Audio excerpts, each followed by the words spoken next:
আমাদের ভব পাগলা বলেছেন, দেহের আট কুঠুরি নয় দরজা, ওই না ঘরে ঘরে অনেক প্রজা। কেউ বাবা কা কেউ বা ল্যাংড়া, কেউ বা বাঁকা, ও তার কেউ বা ল্যাংড়া। মুশকিল হয় তাদের চলা। আমি যার বাড়িতে বসত করি, সে বড় সুন্দর বাড়ি।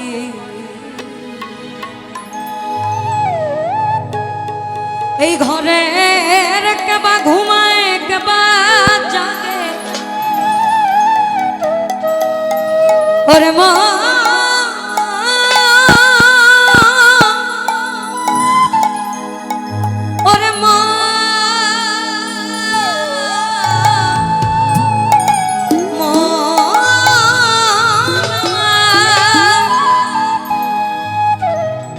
এই ঘরের কেবা ঘুমায় কেবা যায়, আবার কে কারে খায় সব।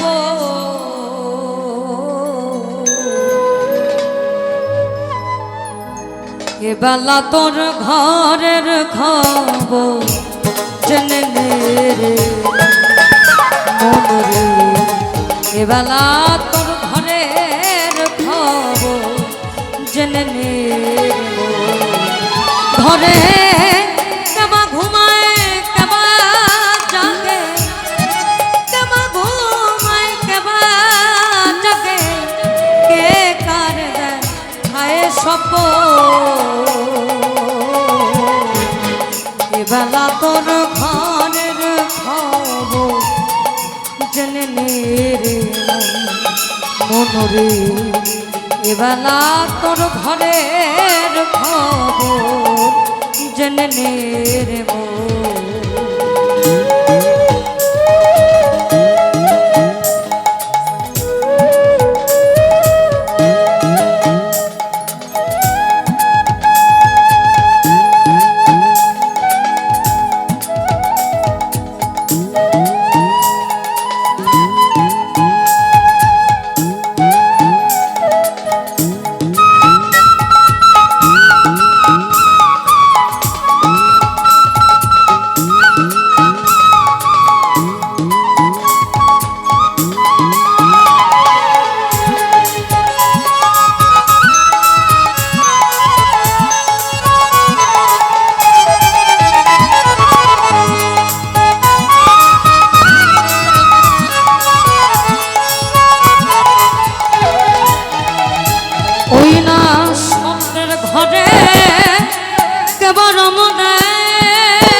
শব্দের ঘরে কেবল মুদে নিঃশব্দে আছে সদয়, যেদিন হবে মহাপ্রলয়,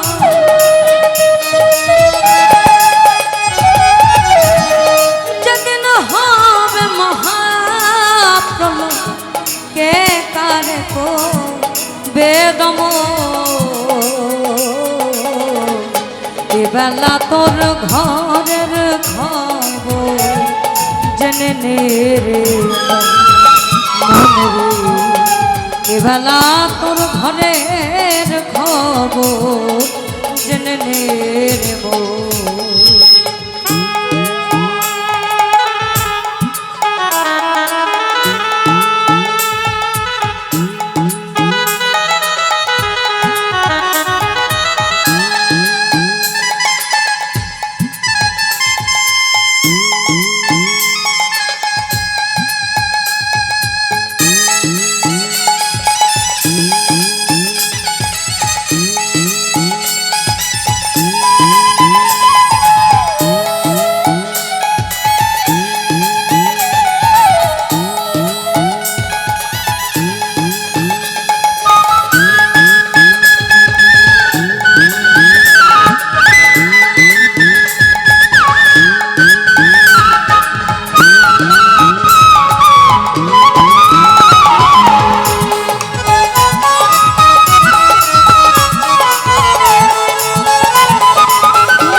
এই দেহের গুরু হয় ভক্ত হয় সেবা। আমাদের লালন সাহেব বলেছেন, যন্ত্রতে যন্ত্রী যেমন যে বলে বাজায় বাজে সে বল, তেমনি যন্ত্র আমারে মন বল তোমার হাতে। অর্থাৎ কুলেমিন মুমিনিন আরশে আল্লাহ, প্রত্যেক মুমিন ব্যক্তির কলবে আল্লাহর ঘর। আমাদের ভালোটাও সে করাচ্ছেন, মন্দটাও সে। কারণ আমাদের এই দেহ ঘড়ির যন্ত্রটা কিন্তু তার কাছে। কাটা ঘোনায় দামা টিকটিক করে ঘুরছে। অনেকে বলে স্বর্গ নরক মরার পরে, আমি বিশ্বাস করি না। কারণ চিন্তা করে দেখেন, আপনি যখন কারো ক্ষতি করবেন, আপনার কিন্তু একটা সাজা স্বরূপ ফল আছে, আছে না? 2 মাস পরে পান, 1 বছর পরে পান, পাবেন কিন্তু। অর্থাৎ এটা আপনার শাস্তি, এটা নরকের চেয়ে কম না। আপনি যদি কারো ভালো করেন, ঠিক 1-2 বছর পরে মালিক কিন্তু এটার একটা রহমত দেয়। হয় আপনার কোনো বিপদ কেটে যায়, বা আপনার ভালো কিছু হওয়া সম্ভব।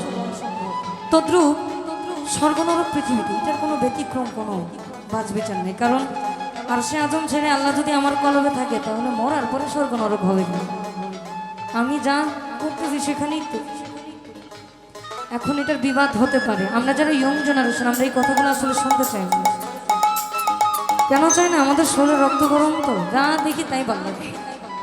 কিন্তু আসছে, আসার একটা পার্মানেন্ট সময় আছে, 9 মাস বা 10 মাস 10 দিন। আপনি যাবেন, আপনার কোনো পার্মানেন্ট গ্যারান্টি নেই কবে যাবেন। হুশ করে ঠুস। তো কিছু কর্ম করে যাওয়া উচিত। অর্থাৎ আমার দ্বারা কারো ক্ষতি না হোক, আমি কারো উপকার করতে না পারি, আমি কারো অপকারও করতে পারি না, দরকার নেই। আমি আগেও নেই, পিছেও নেই। এটা হচ্ছে সহজ মানুষ হওয়া।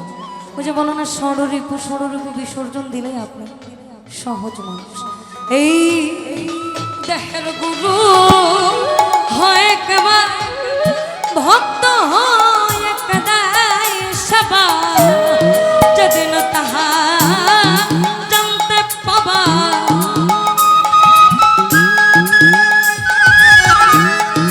যেদিন তাহা জানতে পাবা, কুলের ঘর যাবে তখন। এবেলা তোর ঘরের খবর জেনে নে মনরে। এবেলা তোর ঘরের খবর জেনে নে।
ঘর বেঁধেছে কোনখানে সে বসে আছে, যে ঘর আমি ঘর বেঁধেছে কোনখানে সে বসে আছে। সিরাজ সাইকর তাই না বুঝে,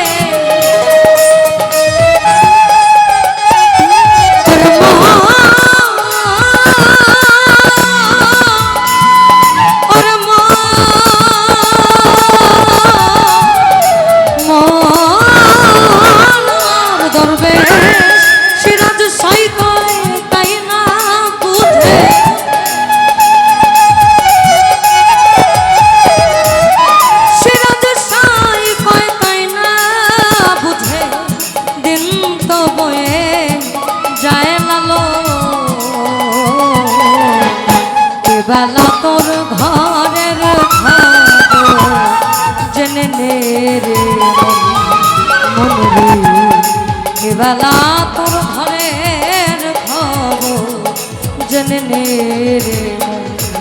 লালন সাহেজি বলেছেন সে পথে আছে সদা বিষম কাল নাগি নির্বাণ, যদি কেহ আজ গভীর ছবে দেখে সাই দরদির করণ রীতি,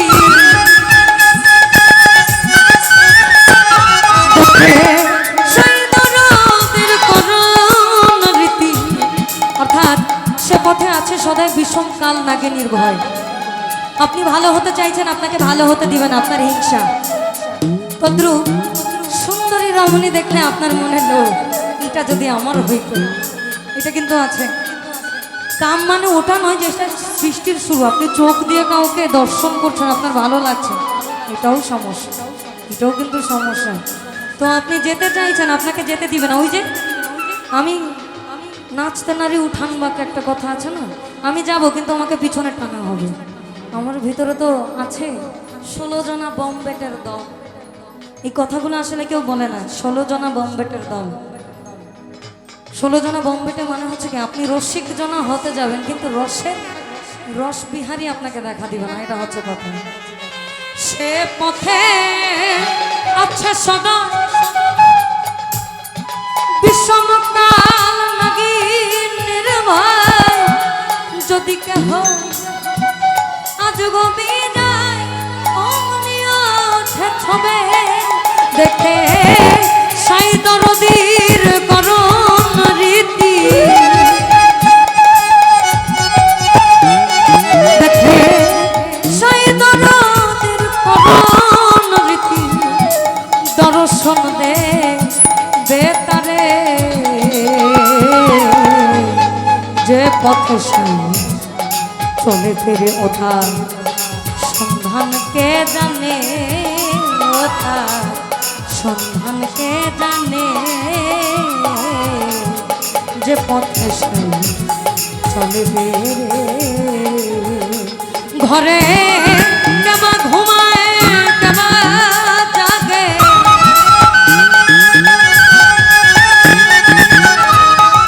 কেবা ঘুমায় কেবা জাগে, কে কারে দেয় আয় সপন,